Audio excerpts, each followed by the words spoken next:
Welcome to the Rare Sats podcast, where we uncover Bitcoin's best-kept secrets, rare Satoshis. Every episode, we dive into these hidden digital treasures, exploring their value, their history, and why collectors are obsessed. Whether you're here to learn or looking to collect, we'll give you the insights you need to stay ahead in the crypto game. Ready to join the hunt? Hit subscribe, and let's dive in.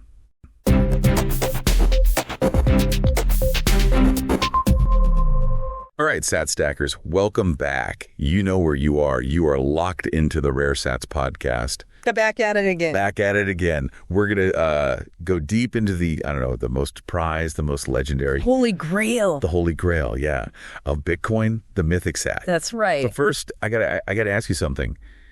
Imagine you can only have one Satoshi. Okay. Only one. Yeah. But it has to be from the first block. Oh, wow. What makes that Satoshi so special? That's a really good question, and we're definitely going to unpack all of the reasons why that Satoshi is so special. Okay, awesome. Right now, for those of you who've been following us, we've been talking about different categories of rare sats, right? Uncommon, rare, epic. But today, we're going right to the top, like the peak. We're talking about The tippy top. The tippy top of rare sats, the Mythic Sat, the genesis of Bitcoin itself, block 0, the genesis block. The one and only. The one and only. And tucked away in this block is our Mythic Sat, Sat number 0. It's the OG Sat. It's the OG Sat, yeah.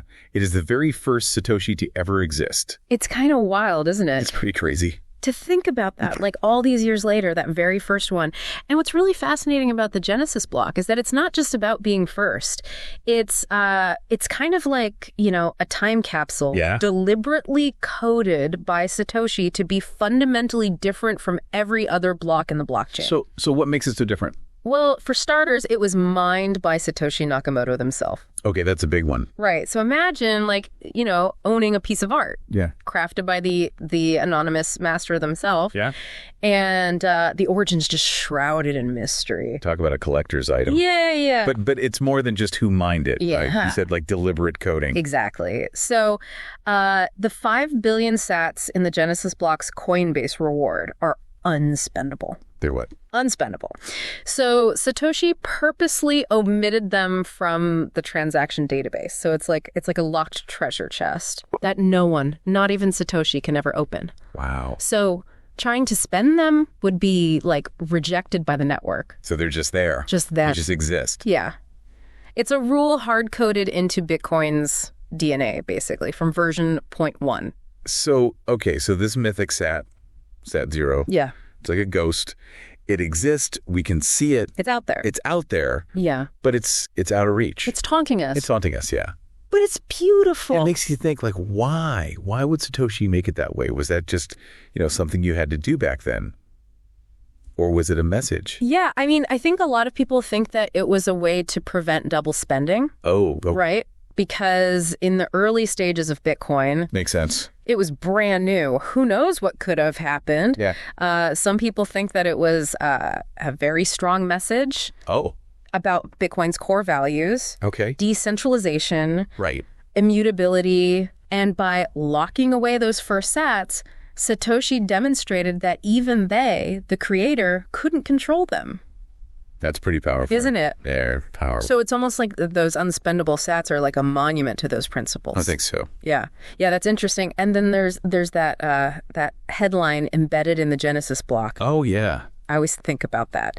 The Times 03 Jan 2009 Chancellor on brink of second bailout for banks. What a statement. What a statement. That's more than just a timestamp, right? Yeah, it's hard to see it as anything but a statement, a really kind of cutting commentary on the problems that Bitcoin was really designed to solve. Right. This was right after the '08 financial crisis. Well, nobody trusted the system. Right. And Satoshi's just putting it right in the Genesis block. A real-time snapshot. A real-time snapshot. Bold move. Yeah, right. It makes you think about that 6-day gap, too. Yeah, between the Genesis block and the next one. Yeah, was that just a technical thing? Or was it something more? Well, there's a lot of theories floating around out there. Some people think that maybe the difficulty adjustment hadn't kicked in yet. Okay. Some people think that it was a deliberate, nod to the 6 days of creation. Oh, wow. Who knows? We'll probably never know for sure. What?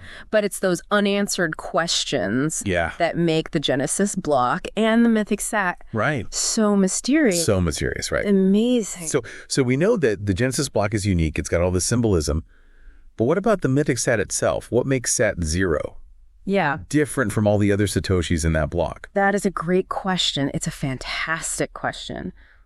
While all 5 billion of those sats are unspendable, Sat #0 holds a very unique position.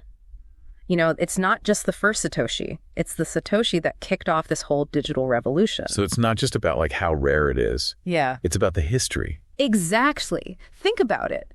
Every Satoshi in existence can trace its lineage back to this one single point, this Genesis moment. Yeah. Like if Bitcoin is a vast digital universe, then the Mythic Sat is its Big Bang. Okay, now I'm starting to understand like the weight of this one tiny Satoshi. It's like a relic. It really is a digital relic from the dawn of a new era. Crazy. And we can't forget that it's inextricably linked to Satoshi Nakamoto themselves. It's as close as we'll ever get to like a digital signature from the creator of Bitcoin. Right. We may never know who Satoshi is, but that Satoshi represents their vision made real. Yeah, it's like owning a piece of the Mona Lisa, but instead of a brushstroke, it's a line of code that changed the world. I like that analogy. And don't forget the unspendable part of it. Most rare sats are prized for their potential value, but the Mythic Sat is valuable precisely because it can never be spent. Right. It's a perfect embodiment of Bitcoin's core principles: decentralization, immutability, scarcity. It really makes you think differently about value. It's like a paradox. The most valuable Satoshi is the one that's worth $0. Exactly. It forces us to think beyond the price tag and consider the philosophical implications of Bitcoin. It's a symbol. It reminds us that true value can lie in ideas and principles, not just in what we can buy and sell. This is blowing my mind. So what if, hypothetically, the Mythic Sat suddenly became spendable? What do you think would happen to Bitcoin? Woo! Now that is a fascinating thought experiment. Would it suddenly become the most expensive Satoshi ever? Would its value just skyrocket? Or would spending it actually diminish its power? As a symbol. I mean, we're talking about like the foundation of Bitcoin being disrupted. It would be huge. All over the news, the unspendable spent, Mythic Sat moves after 15 years. Right. It would challenge every assumption we have about Bitcoin's immutability. What was once a fundamental truth would suddenly become fluid. Would it undermine confidence in the system? Or would it be seen as like a testament to its adaptability? I think it all depends on how people react. It just shows that even though the code is fixed, our interpretation and understanding of it can always change. Exactly. And even though none of us can ever own the Mythic Sat, simply knowing it exists changes how we think about Bitcoin. It reminds us that this technology is more than just code and price charts. Right. It's a story that started with a single block and a single Satoshi. And that Satoshi was imbued with meaning and purpose from the very beginning. And it keeps going. Yeah.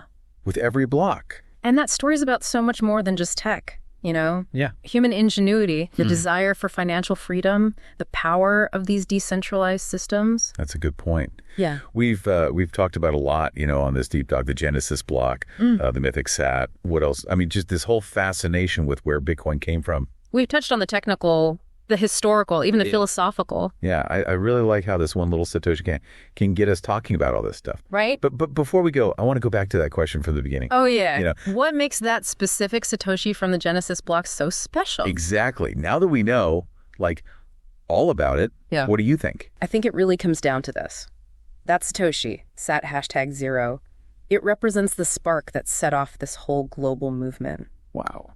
It's a real connection to the moment when the idea of a decentralized, trustless digital currency, it actually happened. It's like you've got the key to a revolution, but you can't use the key for anything. Except your imagination. Except your imagination, right? Yeah.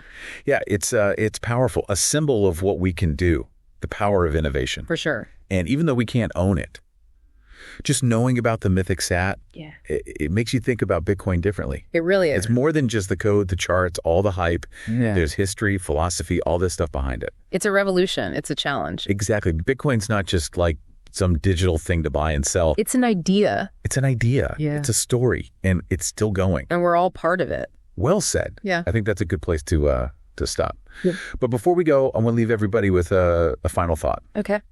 We can't own the Mythic Sat, Yeah. but just knowing about it changes how we see Bitcoin. For sure. Is it just code or is it a story? Think about it. That's the question, isn't it? Yeah. Thanks for listening, everybody. Until next time, keep stacking those saps.